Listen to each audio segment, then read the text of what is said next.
Dear student, relative motion in 2D, इसमें जो Rain Man problems वाला टॉपिक है उससे रिलेटेड एक बहुत ही कंसेप्टिव क्वेश्चन है। क्वेश्चन देखिए क्या दे रखा है। Rain is falling vertically downward direction, suddenly winds start blowing towards west with the same speed as rain.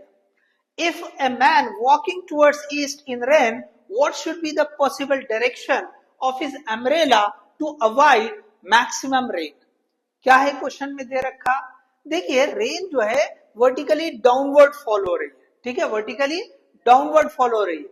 अब उसके बाद क्या बता दिया, वर्टिकली डाउनवर्ड ये डायरेक्शन हमने जैसे साउथ वाली डायरेक्शन, यहाँ पे आपको ईस्ट वेस्ट नॉर्थ साउथ वो आपको क्वेश्चन में दे रखा है कि भाई अब नॉर्थ और साउथ का तो प्रॉब्लम नहीं होता है, अप और डाउन ले लेते हैं, लेकिन ईस्ट और वेस्ट के लिए ओके गलती हो सकती है कि भाई कोई इधर वाले को ईस्ट ले लिया, कोई इधर वाले को ईस्ट ले लिया, तो उसके लिए क्वेश्चन में दे रखा है, ठीक है। चलो अब देखिए उसके बाद क्या लिखा है कि suddenly winds start blowing towards waste, हवा जो है वेस्ट की तरफ चलने लगी। तो यहाँ पे देखिए ये जो है ना कि भाई सबसे पहले ये बता दिया पहले वाली सिचुएशन, यहाँ पे ये जो है ना वेलोसिटी ऑफ रेन ये डाउनवर्ड, ठीक है, और जो विंड है वो किस तरफ फ्लो कर रही है, ओके, ये जो है वेस्ट की तरफ। सो ये है वेलोसिटी ऑफ विंड, ये दो चीजें बता दिया, ये डाउनवर्ड और ये टुवर्ड्स ईस्ट, ठीक है। तो अब देखिए स्पीड सेम है, मतलब वेलोसिटी का मैग्नीट्यूड सेम है दोनों का, तो आप एग्जैक्टली सेम मैग्नीट्यूड के हिसाब से बनाए। और दोनों कैसे, एक डाउनवर्ड है एक वेस्ट में, तो इसका मतलब एक दूसरे पे परपेंडिकुलर है, ये क्लियर होना, ठीक है। तो ये जो है ना ये पहले स्टेटमेंट में बता दिया, ठीक है, पहले दो सेंटेंसेस में। अब देखिए यहां पे अब आगे की सिचुएशन दिया, if a man walking towards east in the rain, अब अगर कोई आदमी ईस्ट की तरफ जा रहा है तो उसको अम्ब्रेला किस डायरेक्शन में होल्ड करना चाहिए, ये क्वेश्चन पूछा है। तो सबसे पहले देखिए यहाँ पे दो सिचुएशन अलग अलग। पहले देखिए कि भाई रेन की डायरेक्शन क्या हो रही है, ओके, ये आदमी को बाद में हम पिक्चर में लाएंगे, ओके। पहले देखिए रेन जो है ना ऐसे वर्टिकली डाउनवर्ड फॉल हो रही थी, अब हवा वेस्ट की तरफ चलने लगी, तो क्या होगा, ये सीधे ऐसे गिरने की जगह अब ऐसे गिरेगी, समझ में आ रहा। अच्छा डायरेक्शन क्या होगी एग्जैक्टली, तो देखो यहाँ पे जो कंसेप्ट है ना पहले कि भाई आपको रेन की डायरेक्शन पता करना है, तो यहाँ पे वेलोसिटी ऑफ रेन और वेलोसिटी ऑफ विंड इसका आपको रिजल्टेंट लेना है, ना कि आपको यहाँ रिलेटिव कंसेप्ट यूज करना है। गलती यही हो जाती है, देखो सब करने आ जाएगा, लेकिन अगर किसी ने यहाँ पे गलती ये किया कि इनकी रिलेटिव वेलोसिटी फाइंड की, इनकी रिलेटिव वेलोसिटी नहीं पता करना है, वो तो कोई आदमी अगर जा रहा है तो उसके लिए जो है रेन की रिलेटिव वेलोसिटी क्या होगी, या इसी तरह से डायरेक्शन क्या होगी, या कोई साइक्लिस्ट है तो उसके लिए जो है वहां पे कंसेप्ट आता है ओके रिलेटिव वाला। तो यहाँ पे आपको जो है ना नेट जो डायरेक्शन होगी रेन की हवा की वजह से, तो ये रिजल्टेंट वाला कंसेप्ट आएगा। यहाँ पे कौन सा कंसेप्ट आएगा, रिजल्टेंट। तो देखो यहाँ पे इसका जो रिजल्टेंट आएगा, अब आपको पता है कि अगर कोई सेम मैग्नीट्यूड वाले दो वेक्टर एक दूसरे पे परपेंडिकुलर रहेंगे तो रिजल्टेंट की डायरेक्शन क्या होगी, so it is simply okay 45 degree, एकदम से सेंटर से ऐसे जाते हुए, ओके। और इसकी वैल्यू जैसे मैं यहाँ बताता हूँ, देखिए ये 5 यूनिट्स है, ये भी 5 यूनिट्स है, एक दूसरे पे परपेंडिकुलर है दोनों वेक्टर, तो यहाँ पे इसका रिजल्टेंट कितना आ जाएगा, तो आपको पता है कि भाई चलो ये v, इसके जगह मैं v लिखता हूँ, ये भी v है ये भी v है, तो ये क्या हो जाएगा v√2 हो जाएगा। अच्छा डायरेक्शन क्या होगी, एग्जैक्टली 45 डिग्री, आप इसको देखें या ये इधर से देखें तो क्या हो जाएगी ये 45 डिग्री। तो हमको यहाँ पे ये क्लियर हो गया कि भाई ये जो एंगल है okay it is we are having 45 degree, okay, ये जो है कितना है 45 degree, so this is we are having 45 degree. तो ये वाली डायरेक्शन है, मतलब अब जो बारिश या रेन जो है ना वो ऐसे वर्टिकल नहीं है, अब ऐसे गिर रही तिरछी, कितने एंगल के साथ, वर्टिकल के साथ 45 डिग्री बना रही, तो ये आपको समझ में आना चाहिए।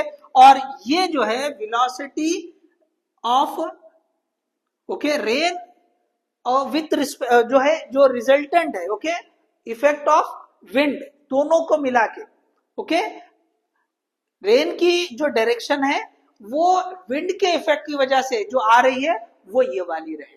तो इसको क्या लिख दिया हमने, अब जो वेलोसिटी होगी हम वेलोसिटी रिजल्टेंट लिख देंगे। So this is we are having okay resultant. तो अब ये सिचुएशन पर है ओके, पहले हवा नहीं चल रही थी तो ये वाली थी, हवा चलने के बाद अब ये वाली डायरेक्शन आ गई रेन की। रेन की डायरेक्शन क्या आ गई, after wind blowing this is the direction okay, after wind blowing the direction of the rain is this one. सबको समझ में आ गया, पहले ऐसे रेन फॉल हो रही थी, हवा चलने की वजह से अब ऐसे हो रही, तो कितना एंगल हो गया वो 45 का एंगल आ रहा है। ठीक है, अब ये तो सिंपल है ना भाई, दोनों मैग्नीट्यूड सेम होंगे तो रिजल्टेंट का एंगल कितना आएगा 45 डिग्री आएगा। ठीक है, अब देखिए इसके बाद अब एक आदमी वॉक कर रहा है, खाली अगर रुका हुआ रहेगा, अगर कोई या आदमी सपोज रुका हुआ रहेगा तो अब देखिए वो ऐसे जा रहा है, वो ऐसे जा रहा है, बारिश ऐसे आ रही है ओके, सपोज रुका हुआ है, बारिश कैसी हो रही है ये ऐसे, तो उसने अम्ब्रेला कैसे उल्टा करना चाहिए, एग्जैक्टली ऐसे 45 डिग्री से। अगर रुका हुआ है तो ओके, अगर रुका हुआ है तो ऐसे जो है ना 45 डिग्री से रेनफॉल हो रही है, तो उसको जो है अम्ब्रेला भी एग्जैक्टली ये ऐसे 45 डिग्री ऐसे होल्ड करना पड़ेगा। बारिश ऐसे आ रही है तो अम्ब्रेला ये वाली डायरेक्शन में जाएगी। आ रहा है सबको समझ में, लेकिन यहाँ पे आदमी को रुका हुआ नहीं बताया। इफ मैन वॉकिंग, वो वॉक कर रहा है तो इसकी खुद की एक वेलोसिटी होगी, तो ऑब्वियसली जो रेन की डायरेक्शन है ओके, अब रेन की direction with respect to man देखना पड़ेगा। क्या देखना पड़ेगा आपको, अब रेन की direction with respect to man. तो यहाँ पे थोड़ा सा आपको जो है ना अब रिलेटिव जो कंसेप्ट है ओके, रिलेटिव वेलोसिटी वाला वो कंसेप्ट, तो वेलोसिटी ऑफ रेन तो मतलब ये रिजल्टेंट वाला ओके, ये आप ऐसे लिख दो रेन, यहां पे मैं लिख देता हूं ये रेन की रिजल्टेंट वेलोसिटी या उसकी जो डायरेक्शन होगी। ठीक है, so that is equal to, तो क्या होता है यहाँ पे, ये velocity of resultant minus velocity of man okay, minus velocity of man. देखो सिंपल, इसी तरह की एक और फिगर ड्रॉ करेंगे आंसर आ जाएगा ओके। कंसेप्ट जो है कंसेप्टिव क्वेश्चन है ये, सिंपली कैलकुलेशन कुछ भी नहीं है। ठीक है, तो अब देखिए हमें पता है ये वाली डायरेक्शन है, तो मैं यहां पे इसी डायरेक्शन को बताता हूं। चलिए यहां ड्रॉ कर देता हूं, ये जो है सपोज हमने ये वर्टिकल, तो एग्जैक्टली आप 45 डिग्री पे ये बना दीजिए। ठीक है, ये हमने 45 डिग्री पे बना दिया सपोज। ठीक है, चलो ये थोड़ा कम ज्यादा हो सकता है लेकिन हमने बना दिया, समझ ले कि ये है आपका वेलोसिटी ऑफ रिजल्टेंट ओके, जो रेन ऐसे फॉल हो रही है। ठीक है, अब दूसरा क्या है ओके, अब देखिए थोड़ा सा, ठीक है चले कोई बात नहीं। अब यहाँ पे आदमी किस तरफ जा रहा है, टुवर्ड्स द ईस्ट, तो ये जो है ये इधर जा रहा है ओके, ये इधर जा रहा है। So this is velocity of man. अब इसको हम क्या लिख सकते हैं, velocity of resultant plus minus of V M bar, लिख सकते हैं ना इसे। तो अब हमको इसका निगेटिव वाला चाहिए, सो इसका निगेटिव अगर मैं ऐसे ले लूं, ये हमने ले लिया negative, velocity of this M bar तो माइनस वाला। तो अब देखिए हमको जो है ना इसका जो रिजल्टेंट निकालना है, velocity of resultant with respect to M, यहां एम लगा है साथ में ओके, ये जो एम लगाना जरूर, VRES M। तो अब देखिए इसका जो रिजल्टेंट है, velocity of resultant rain okay with respect to man, तो ये रिजल्टेंट डायरेक्शन और ये मैन की डायरेक्शन। ठीक है, हमको अब ये समझ लो कि रेन जो है ना ऐसे वर्टिकली फॉल नहीं हो रही है, रेन जो है ना ऐसे तिरछी फॉल हो रही है, तो ये उसकी डायरेक्शन। अब उसको विथ रिस्पेक्ट टू मैन लेना है, तो हमने क्या लिख दिया, VRES bar plus minus of VM बार। तो अब इनका रिजल्टेंट निकालो, इनका रिजल्टेंट ओके, इनका आप रिजल्टेंट निकालें, ये हो गया आपका VRES बार। तो अब इसका रिजल्टेंट हम ऐसे निकाल लेंगे, इसको आगे बढ़ा दो ओके, ये इसको ऐसे ले लो। ठीक है, अब देखिए ऑलरेडी ये जो था ये 45 डिग्री था, सबको क्लियर है। अब ये रिजल्टेंट आ गया, so this is we are having VRES M bar. आ रहा है सबको समझ में, तो ये वाली डायरेक्शन हो रही है रेन की with respect to man okay अब ये हो रही है, तो क्यों, अब डायरेक्शन कैसी आ रही है, ये एग्जैक्टली 45 नहीं आ रही, ये 45 से थोड़ा और बढ़ गई, ओके वर्टिकल के साथ और बढ़ गई। तो अब देखिए यहां पे मैं इसको इधर से अगर बताता हूं, ये वाली डायरेक्शन है सपोज, ये ऐसे ऐसे आ रही है, ये ऐसे रेनफॉल हो रही, तो अब देखो ये तो एंगल 45 था, अब ये अपोजिट वाला जो है ना ये इतना एंगल है, ये एंगल अब यहां पे थोड़ा सा आप समझ लें, ये जो एंगल है ओके ये वाला एंगल हो रहा है, देख लीजिए आप, तो ये इतना सा, चलो इसको थोड़ा मैं बाहर से बनाता हूं, ये वाला एंगल और ये वाला एंगल एक ही है, देख लो ये और ये,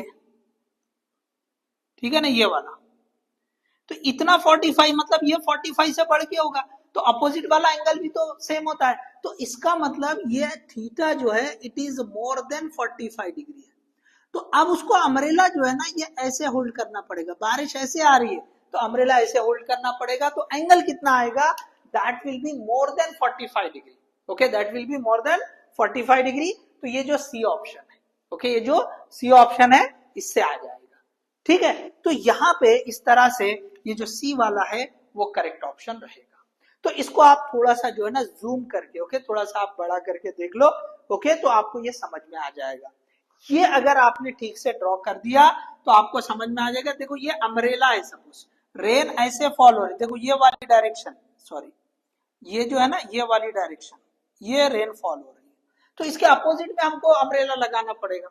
तो सिंपली मतलब अब आपको 45 डिग्री ना, अगर खड़े हुए हैं तो 45 डिग्री, अगर चल रहे हैं तो थोड़ा कम कर देना पड़ेगा, हॉरिजॉन्टल के साथ एंगल कम हो जाएगा, वर्टिकल के साथ 45 से और बढ़ जाएगा एंगल, तो आपको इस तरह से ये जो एंगल आएगा that will be more than 45 degree.